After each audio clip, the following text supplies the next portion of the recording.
이번 시간은 용접 분야입니다. 이 용접은 우리가 금속 가공과 그 다음에 기계 기술사 또한 금형 모든 기계에 관련된 그런 기술사 종목에도 자주 출되고 있는 그런 분야다. 그래서 우리가 용접을 빼놓고는 우리가 구조물의 어떤 형상을 제작하는 것은 어렵다, 이렇게 보면 되겠죠. 그만큼 중요하다는 사실입니다. 그래서 여러분들이 강의를 통해서 항상 제가 강조하는 거지만은 청취하시면서 계속 볼펜으로 쓰시면서 요약하고 그런 것이 계속 습관이 돼야 됩니다. 그래야지 여러분들이 실제 시험을 볼 때 대단한 능력을 발휘할 수 있다는 사실입니다. 그래서 반복을 해서 계속 제가 이렇게 강의를 할 때 얘기하는 것들이 있습니다. 그것도 귀담아 들으시고, 왜 저분은 강의를 할 때 똑같은 얘기를 계속 반복하는가, 그렇게 듣지 마시고 왜 그렇게 반복을 하는가, 이유가 있을 것으로 생각이 되고 그것을 긍정적으로 여러분들이 본인이 소화하도록 노력하는 것이 제일 좋습니다. 물론 이제 강의를 하다 보면은 약간 이렇게 실수란 것도 있을 수가 있겠죠. 그런 것도 사실은 기술사를 도전하는 모든 분들은 학문의 능력을 가지고 있고 또한 현장에서도 어느 정도 자신의 능력이 풍부하다고 이렇게 판단하고 있습니다. 그래서 그런 부분은 여러분들이 양해를 해주시고, 긍정으로 들으면 내 것이 되는 거고 부정으로 들으면은 그것은 내 것이 될 수가 없겠죠. 잘 참조해 주시기 바라고, 자, 하나하나 살펴보도록 하겠습니다. 상공사 스테인리스 강제 용접부에 발생하기 쉬운 부식 현상의 명칭과 발생 기구에 대해서 설명하시오. 이런 문제가 나왔습니다. 대단히 중요합니다. 특히 여러분들이 용접에 관련된 부분에서 스테인리스 강에 관련된 그런 부분은 반드시 여러분들이 완벽하게 공부를 하셔야 됩니다. 왜 그렇죠? 21세기의 모든 구조물들은 대부분 강도도 있어야 되고 또한 내마모성도 있어야 되고 내열성도 있어야 되고 그렇지만은 가장 중요한 구조물의 포인트는 또 뭡니까? 부식이 되지 않도록 하는 것이 중요합니다. 부식이 되면 어떻게 되죠? 구조물의 강도가 약화되고 또 다시 또 여러 가지 그것을 또 이렇게 구조물을 만들어야겠죠. 다시. 그러다 보면 비용이 또 추가가 되겠죠. 뭐 이런 여러 가지 원인들. 그로 인해서 계속 요즘에는 어떻게 됩니까? 그런 강도와 내마모성과 내열성이 있으면서도 부식이 되지 않으면서도 하는 계속 언소들을, 신소재들을 계속 개발하고 있다, 이렇게 보시면 됩니다. 자, 여기서 스테인리스 강의 부식 형태. 먼저 우리가 스테인리스 강이 어떤 강에서 우리가 스테인리스 강인가? 말 그대로 녹이 슬지 않는다.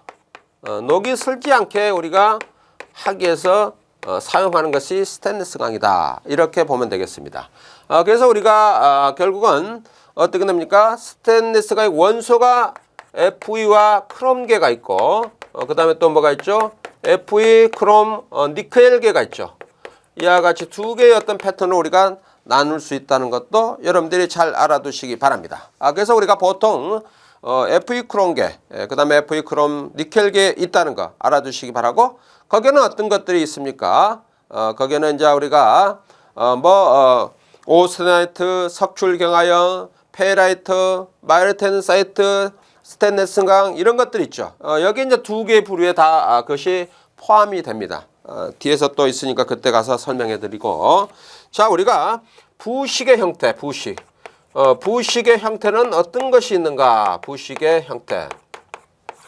자, 거기에 보시면은 황화, 산화, 지라 같은 고온에서 주로 발생하는 건식과 일반 환경에서 발생하는 습식이 있다. 그래서 결국은 건식 부식이 있고 그 다음에 또 뭐가 있습니까? 습식, 부식이 있다는 거.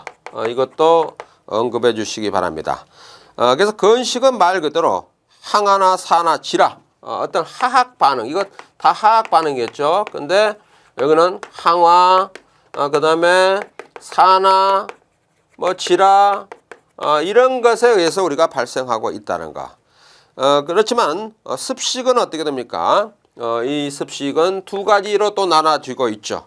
전면 부식 있고 전체가 부식되는 경우, 그 다음에 파셜, 일부만 이렇게 부식이 되는 국부 부식이 있다. 이것도 알아두시기 바랍니다. 언급해 주시기 바라고, 또한 일반적으로 우리가 말하는 입계 부식, 공식 틈새 부식 등에 이에 속한다는 것도 잘 알아두시기 바랍니다. 자, 그 다음에 이제 본론에서는 상공사 스테인리스 강제 용접부에 발생하기 쉬운 부식 현상과 명칭, 발생 기구 여기에 대해서 쓰시고, 그 다음에 거기에 상공사 스테인리스 강제용 용접부에 발생하기 쉬운 부식 현상의 명칭과 발생 기구를 설명하고 다음과 같다. 이렇게 하고 여기까지 쓰면 되겠죠. 그래서 부식 현상의 명칭과 발생 기구를 설명하면 다음과 같다. 그렇게만 쓰세요. 전체를 다 쓰지 마시고. 자, 이게 전면 부식. 전면 부식부터 살펴보죠. 전면 부식. 전면 부식이 있습니다. 자, 전면 부식. 스테인리스 강의 표면에 부동태화 할 수 없는 이상의 환경에 놓였을 때 일어난다. 자, 부동태. 부동태가 나옵니다. 부동태 환경. 부동태 환경으로 할 수 없을 때. 할 수 없을 때 발생한다. 부동태는 뭡니까? 용해나 용매에 의해서 손상이 이렇게 손상이 발생하지 않는 물질을 우리가 부동태라고 하죠. 그래서 용해나 용매, 용해나 또한 용매에 의해서 손상하지 않는 그런 우리가 상태, 물질을 의미하고 있다는 걸 알아두시기 바라고. 자, 그래서 우리가 스테인리스 강은 내식성을 위해서 어떻게 됩니까? 크롬이 결합되어 있죠. 크롬이 결합되어 있어서 Cr2O3에 의해서 크롬 산화피망이 형성이 된다. 그래서 부동태가 어떻게 됩니까? Cr2O3의 어떤 산화피망을 만드는 거죠. 그렇게 해서 부식이 발생하지 않도록 이렇게 한다는 거. 그래서 크롬층을 만든다. 알아두시기 바라고. 염산, 황산 등의 용액하에서 발생한다. 그래서 이것은 어디서 발생한가? 염산이나 혹은 황산 등의 용액에 의해서 발생한다는 거. 그러니까 결론적으로는 화학물질을 취급하는 데서 우리가 부식이 발생한다. 자, 그 다음에 갈바닉 부식이 있어요. 갈바닉 부식이 있다. 대단히 중요합니다. 아주 많이 출제되고 있죠. 두 개의 금속옥은 같은 금속이라 할지라도 부식 환경 조건이 국부적으로 다름에 의해서 두 지점 간의 전위 차이가 있을 때 발생한다. 그래서 이거는 두 지점의 전위 차이에서 발생한다. 전위 차이에서 부식이 발생한다는 거 알아두시기 바라고. 전자 이동에서 산화, 환원, 반응계를 형성하여 금속이 부식이 된다. 그래서 산화나 환원, 반응에 의해서 부식이 된다는 것. 부식의 종류는 보기보다는 스테인리스 강의 부식 발생 원리로 생각할 수 있다는 것. 그래서 갈바닉 부식, 화학 반응으로 전류가 발생한다. 중요합니다. 잘 기억해 주시기 바라고. 거기에 아노드와 캐소드가 있죠. 양극과 음극이 있습니다. 그로 인해서 발생할 수 있다는 거. 자, 그 다음에 세 번째는 공식이 있습니다. 자, 공식. 이것은 우리가 피팅 커레전이라고 하죠. 피팅 커레전. 그래서 작은 구멍을 우리가 공식이라고 이렇게 의미를 부여하고 있습니다. 부동태 피막을 파괴시킬 수 있는 높은 염소 이온 농도가 존재할 때, 그래서 염소 이온 농도가 존재 시 히팅이 발생한다는 거. 스테인리스 강에 놓일 때 부동태 피막이 국부적으로 파괴되어 그 부분이 우선적으로 용해가 되어 발생한다. 그래서 용해되어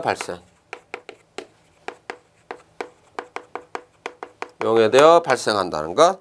자, 그 다음에 거기에 틈새 부식이 있습니다. 틈새 부식. 틈새. 부식의 종류 중요합니다. 전부 다 틈새 부식이 있다. 자, 틈새 부식은 부식의 발생률은 공식과 동일하며 스텐성에 의해 이물질이 부족한 경우나 구조상 생긴 틈새가 부식 환경에 있을 때 집중 발생한다. 그래서 공식과 유사하다. 공식과 유사하고 결국은 어쨌든 구조상 생긴 틈새가 부식하게 된다.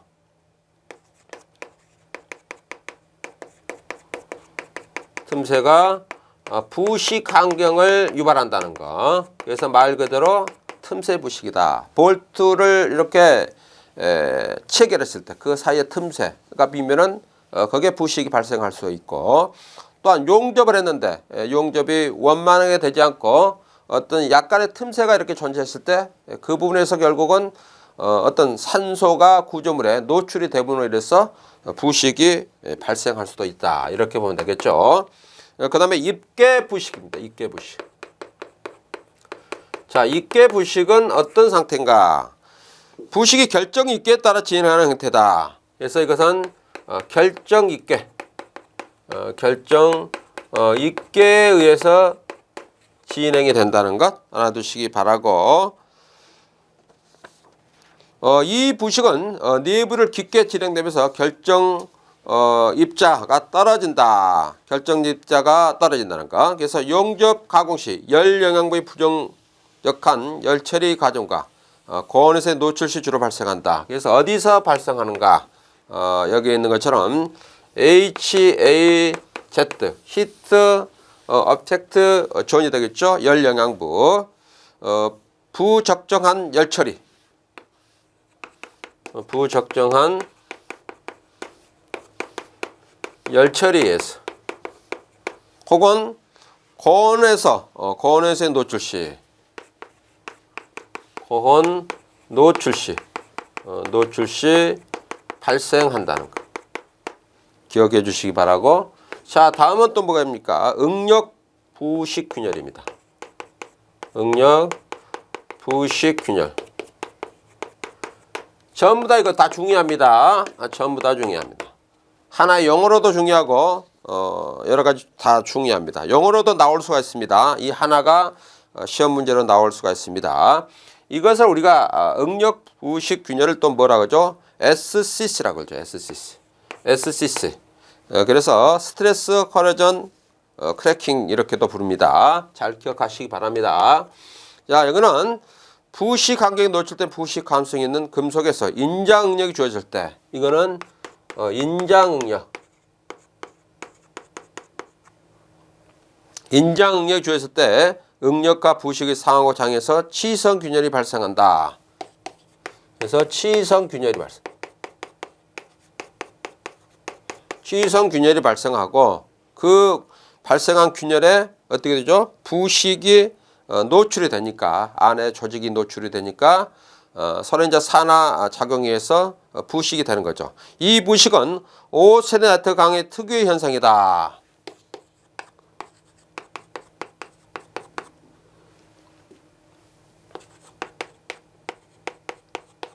그래서 이것은 오스테나이트계 스테인리스강 STS에서 발생한다는 거 잘 기억하시기 바랍니다. 뒤쪽에 또 나올 겁니다. 이것으로만 이렇게 또 나오는 경우가 있습니다. 주로 인장 응력의 90도 방향으로 발생하고 균열의 전파가 입내 구분 없이 무차별로 전파된다. 그래서 90도 인장 응력의 90도에서 발생하고 입내 관계없이 모두 발생한다는 거 기억해 주시기 바랍니다. 중요합니다. 자, 그 다음에 피로 부식 있어요. 피로 부식.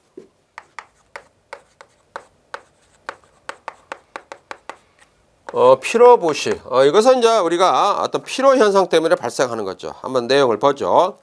재료가 주기적으로 변하는 하중을 받으면 인장 강도보다 매우 낮은 응력에서도 파괴가 일어나는데, 그래서 피로 현상, 피로 현상에 의해서 결국은 균열이 발생하고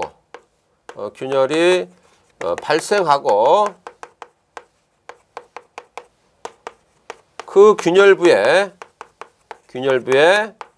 부식이 생성되는 거. 그거를 피로 부식이다 이렇게 보면 될 것 같고.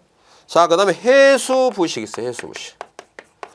해수 부식은 우리가 뭐 상상해 보시면 알겠지만은 나트륨과 관계겠죠. NaCl 나트륨. 스테인레스를 해수에서 사용 시에는 일반 환경에서보다 매우 왕성한 부식 특성을 나타낸다. 그렇죠? 이것은 뭐 당연하죠. 그래서 우리가 NaCl 염화나트륨과 상당히 관계가 있다. 뭐 이렇게 보시면 될 것 같습니다. 그래서 염물펑은 소금으로 약 3.4% 염을 포함하고 있어 피팅 틈새 부식과 같은 국부 부식을 유발한다. 그래서 공식 혹은 국부 부식을 유발한다는 거. 그 다음에 대기 부식 있죠. 대기 부식. 대기 부식은 말 그대로 공기 중에서 우리가 발생하고 있죠. 유황이나 질소, 염화물, 탄소 등의 여러 가지 그런 대기 중의 부식성 미립자가 스테인레스광 표면에 이렇게 부착함으로써 결국은 부식을 조장한다는 것도 기억해 주시기 바랍니다. 자, 다음은 KS 규격에서 영광봉 피복 아크 용봉의 규격이 24301로 표시됐을 때 43의 의미는 뭔가? 그래서 규격이 다 앞에 생략하고 규격이 24301 이렇게 표시가 되었을 때 여기서 43의 의미는 무언가 그 뜻입니다. 그래서 살펴보죠. 자, 계열을 우리가 살펴보죠. 용접봉에 우리가 기호를 표시하죠. 기호 표시. 기호를 표시합니다. 자, 이 기호는 어떻게 되죠? 각 나라마다 약간씩 다르겠죠. 그래서 표시 방법이 다르다. 나라마다 표시 방법이 다르다.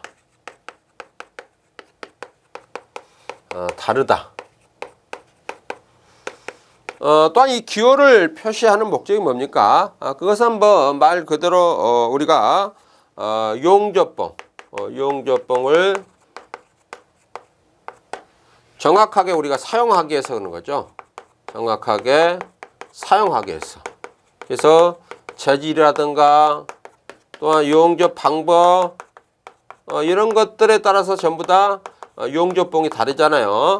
그런 것을 우리가 기호를 보고 이것은 어떤 용접에 어디에 사용하면 되겠구나. 이것을 우리가 다 알고 있어야 되겠죠. 하나의 용접봉을 가지고 우리가 다 쓸 수는 없죠. 또 하나의 용접봉으로 모든 재질에 다 우리가 적용할 수는 없죠. 자, 그와 같은 것을 우리가 용접 기호를 통해서 그것을 우리가 판단하게끔 하기 위해서 적용하고 있다. 이렇게 보시면 될 것 같습니다. 그래서 그런 부분의 정보를 부여하면 될 것 같고 보통 우리가 이 용접봉의 기호의 중요한 부분은 어떤 것을 나타내는가? 인장 강도를 주로 우리가 표시하고 있다. 이렇게 보시면 될 것 같습니다. 그래서 이 인장 강도는 한국에서는 우리가 어떻게 됩니까? 결국은 43 인장 강도를 이렇게 어떻게 나타냅니까? 거기에 있는 것처럼 킬로그램 퍼 밀리미터 제곱으로 이렇게 나타낸다. 그래서 한국에서는 킬로그램 퍼 밀리미터 제곱으로 나타나고 있지만은 미국에서는 어떻게 나타납니까? 그거는 다르게 나타내죠. 인치로 나타내죠. 인치. 그래서 결국은 파운드 인치 제곱으로 이렇게 나타내고 있죠. 그래서 약간 다르다는 것도 여러분들이 알아주시기 바랍니다. 그 다음에 본론에서는 규격이 243이 표시됐을 때 43은 뭔가? 이건 사실은 단답형입니다. 43에 관련되는 무시 최저 인장 강도다 이렇게만 나타나면 되겠지만은 우리가 기술사는 그렇게 문제를 푸는 것은 아니죠. 서술형으로 전부 다 작성할 수 있는 능력이 있어야 됩니다. 그래서 제가 항상 강조하는 것이 뭐냐면은 고무줄을 연상해라.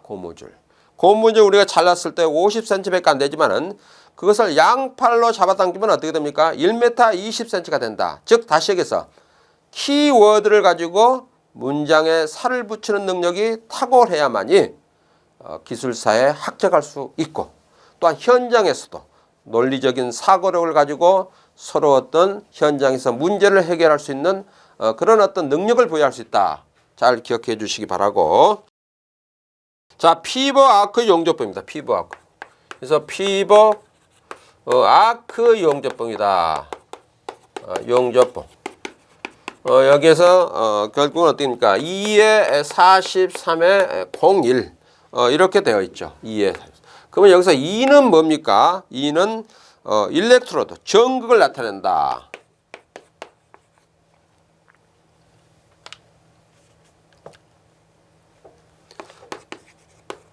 전극을 나타내죠. 전극. 전극을 나타낸다. 그래서 이건 전극을 나타내고.